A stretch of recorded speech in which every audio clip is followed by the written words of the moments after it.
সুপ্রিয় অষ্টম শ্রেণীর শিক্ষার্থীবৃন্দ, তোমাদের সবাইকে আরও একটি নতুন ভিডিওতে স্বাগতম। তোমরা দেখছো বাপ্পিস একাডেমি ইউটিউব চ্যানেল এবং আমি বাপ্পিসা রয়েছি তোমাদের সাথে।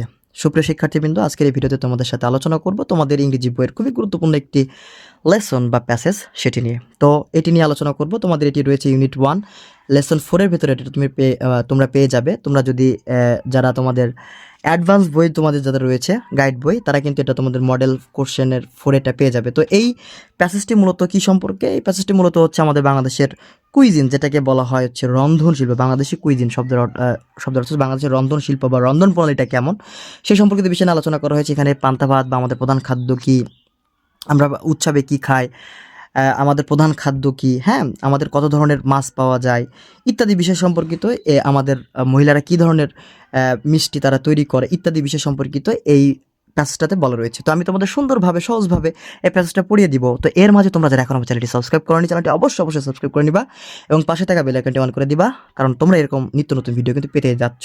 তো চলো বেশি দেরি না করে আমরা প্যাসেজটি পড়ার চেষ্টা করি। দেখো, প্রথম যে সেন্টেন্সটি রয়েছে, Bangladeshi cuisine is rich and varied with the uses of many spices.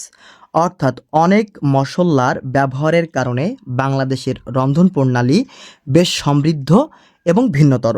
We have delicious and appetizing food, snacks and sweet. We have, এখানে হ্যাভ শব্দের অর্থ কিন্তু খাওয়া, অর্থাৎ উই হ্যাভ আমরা খাই, ডিলিশিয়াস শব্দের অর্থ সুস্বাদু, অ্যান্ড অ্যাপিটাইজিং ফুড মুখরোচক খাবার, স্ন্যাক্স হালকা খাবার, অ্যান্ড সুইটস এবং মিষ্টি। Boiled rice is our staple food. Boiled rice শব্দের অর্থ হচ্ছে সিদ্ধ করা ভাত বা রাধা ভাত, ইজ আওয়ার স্টাফল ফুড আমাদের প্রধান খাদ্য। তাহলে ভাত হচ্ছে আমাদের প্রধান খাদ্য। It is serve with a variety of vegetables, curry, lentil soup, fish and meat. বলা হচ্ছে, দেখো, ইট ইজ সার্ভড, এটি পরিবেশন করা হয়, with a variety of vegetables বিভিন্ন ধরনের শাকসবজির দ্বারা, কারি তরকারি দ্বারা, লেন্টিল স্যুপ শব্দের অর্থ হচ্ছে মসুরের ডাল দ্বারা, ফিশ অ্যান্ড মিট, ফিশ শব্দের অর্থ হচ্ছে মাছ এবং মিট শব্দের অর্থ হচ্ছে মাংস। মাছ এবং মাংস দ্বারা এটা কিন্তু পরিবেশন করা হয়। Fish is the main source of protein. মাছ হচ্ছে আমাদের প্রোটিনের প্রধান উৎস। মেইন সোর্স শব্দের অর্থ হচ্ছে প্রধান উৎস। Fish are now cultivate in ponds. Fish are now cultivate, মাছ এখন চাষ করা হয় কোথায়? ইন পন্ডস, পুকুরের ভিতরে।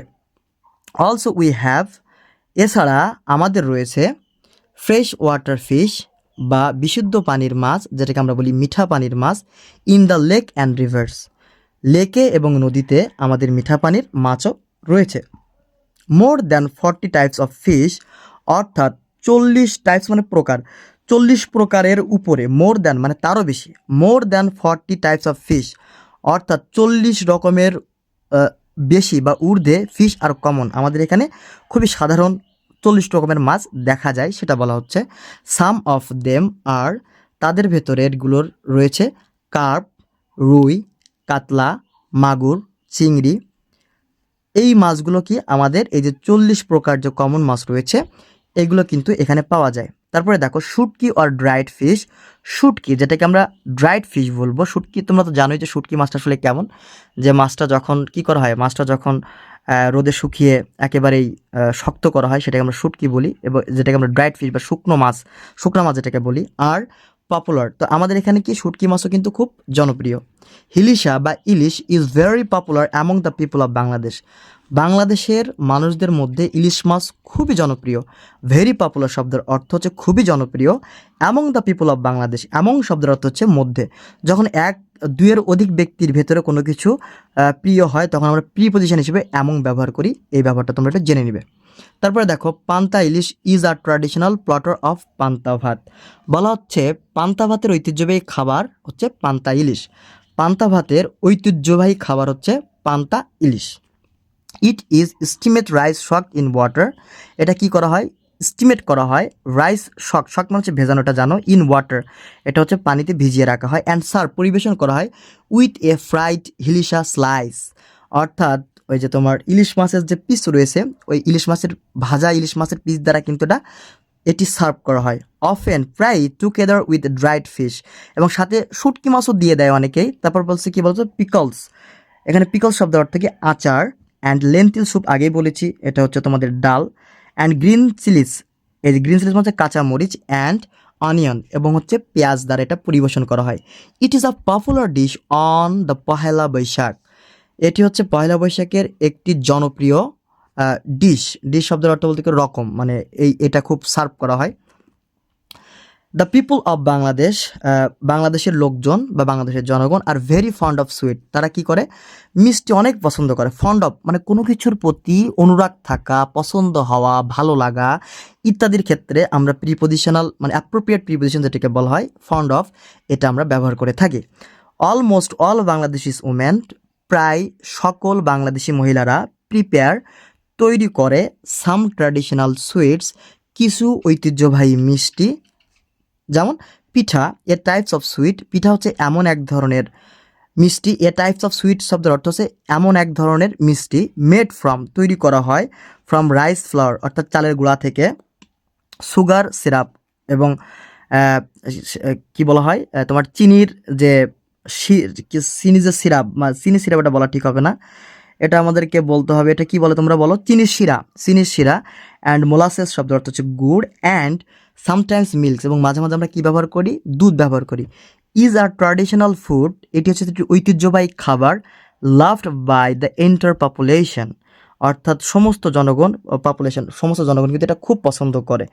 ডিউরিং উইন্টার, শীতের সময়, পিঠা উৎসব, পিঠা উৎসব মিনিং পিঠা ফেস্টিভ্যাল মানে হচ্ছে পিঠা উৎসব, ইজ অর্গানাইজড মানে আয়োজন করা হয় by different groups of peoples, বিভিন্ন ধরনের মানে বিভিন্ন দলের লোকদের দ্বারা এটি কিন্তু কি করা হয়, আয়োজন করা হয়। কি আয়োজন করা হয়, তোমার পিঠা উৎসব আয়োজন করা হয়। তারপর দেখো, সুইটস আর ডিস্ট্রিবিউটেড বা distribute, sweet are distribute among close relative, sweets are distribute মানে কি করা হয়, মিষ্টি বিতরণ করা হয়। এখন দেখো মিষ্টি তো নিজে নিজে বিতরণ করতে পারে না, তাই এখানে বিভার্ব দিয়ে কিন্তু পাস্ট পার্টিসিপল দেওয়া রয়েছে, এটা একটা প্যাসিভ সেন্টেন্স, প্যাসিভ ফর্মের একটা সেন্টেন্স। তাহলে সুইট আর ডিস্ট্রিবিউট অর্থাৎ মিষ্টি বন্টন করে দেওয়া হয় এমন ক্লোজ রিলেটিভ নিকট আত্মীয়দের মাঝে, when there is good news যখন তারা ভালো কোনো সংবাদ পায় বা সংবাদ হয়, যেমন লাইক বার্থস জন্ম, ওয়েডিংস বিবাহ, প্রমোশনস পদোন্নতি ইত্যাদি।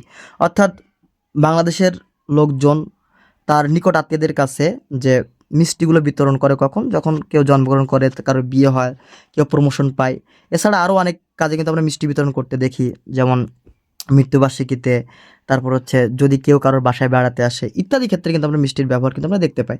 তারপর সেন্টেন্সটা দেখো, সুইট অফ বাংলাদেশ আর mostly milk base. Sweet of Bangladesh অর্থাৎ বাংলাদেশের মিষ্টি আর মোস্টলি মিল্ক বেসড শব্দের অর্থ হচ্ছে বাংলাদেশের যে মিষ্টিটা রয়েছে সেটির মূল উপাদানই হচ্ছে দুধ নির্ভর, তাই বলা হচ্ছে বাংলাদেশের মিষ্টি মূলত দুধ নির্ভর। মিল্ক বেসড শব্দের অর্থ হচ্ছে দুধ নির্ভর। দ্য কমন ওয়ান্স আর রসগোল্লা মানে দ্য কমন ওয়ান্স শব্দের অর্থ মানে যেগুলো খুব সহজে পাওয়া যায়, তার ভিতরে রয়েছে রসগোল্লা, সন্দেশ, রসমালাই, গোলাপ জামুন। এগুলো নাম নাম যখন বলছে তখন আমার মনে হচ্ছে যে কেউ আমাকে একটু পাঠিয়ে দিত, খুব ভালো লাগতো, কারণ এগুলো খুব মজা খেতে। আমি প্রচুর পরিমাণে এরকম মিষ্টি খেয়ে থাকি। সরি, একটু অফটাকে কথা বললাম। Gulab jamun, kalo jamun and chomchom. There are hundreds of different varieties of sweet preparations অর্থাৎ এখানে রয়েছে তোমার মানে শত শত রকমের মিষ্টি প্রস্তুত করা হয়।